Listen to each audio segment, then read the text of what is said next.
ඒ වගේම මූලාසන මන්ත්‍රීතුමනි මම ගිය පාර්ලිමේන්තුවේදී පාර්ලිමේන්තු සැසියේදී මේ රටට සිදුවෙච්ච විශාලම වංචා පිළිබඳ පාර්ලිමේන්තුව අනාවරණය කරා. ඒ වංචාව පැයකට කලින් සිදු වෙනවා කියලා තමයි මම මේ පාර්ලිමේන්තුවේ ප්‍රකාශ කරේ. ඒ වංචාව කරන්න එපා කියලා අපි ඉල්ලීම් කරා. අද ඒ වංචාව මේ රටේ කැබිනට් මණ්ඩලයේ අනුමැතිය අනුව අද සිදු වෙමින් තිබෙනවා. සිදු කළා තිබෙනවා. ශ්‍රී ලංකා ත්‍රිවිධ හමුදාවේ ආහාර ද්‍රව්‍ය සැපීමට බිලියන ගණනක් අති දැවැන්ත වංචාවක් පහුගිය දවස්වල සිදු වුණා ගරු මූලාසනාඩු මන්ත්‍රීතුමනි. ආණ්ඩු පක්ෂයේ වග කියන කිසිදු ඇමතිවරයෙක් මන්ත්‍රීවරයෙක් ඒ පිළිබඳව එක වචනයක් තාමත් කියලා නැහැ. පුළුවන් නම් අද කියන්න කියලා ඉල්ලීමක් කරනවා.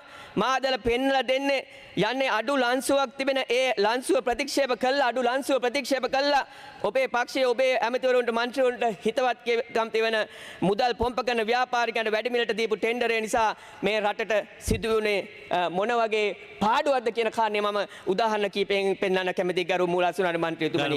ඒ ආයතනය තුල ඒ ඉදිරිපත් කරපු ටෙන්ඩර් පත තුල තිබුණා වියලි කහ කිලෝවක් මිලදී ගන්න ඒ අවලංගු කරපු කැබිනට් පත්‍රිකාවේ රුපියල් 2130ක් තිබුණා. හැබැයි ඔබේ කැබිනට් මණ්ඩලය අනුමත කරපු එක 2750යි.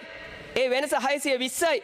කහවලින් විතරක් අවුරුද්දට ලක්ෂ 60ක් මේ රටට අහිමි වෙලා තිබෙනවා නියෝජ්‍ය අහිමි වෙලා තිබෙනවා මූලාසනාඩු මන්ත්‍රීතුමනි. ඒ නිසා මම මේ වංචාවේ තව දීර්ඝ කාරණා කිහිපයක් තිබෙනවා. මම අභියෝග කරනවා පුළුවන් නම් අද මේ පාර්ලිමේන්තුවේදී හරි මේ වංචා පිළිබඳ මේ රටට හෙළි කරන්න කියන අභියෝගයත් මම මේ මොහොතේ කරමින් අවසාන ලබා දීම පිළිබඳව ස්තුතිවන්ත වෙමින් මම නිහඬව නම් බොහොම ස්තුතියි. බොහොම ස්තුතියි.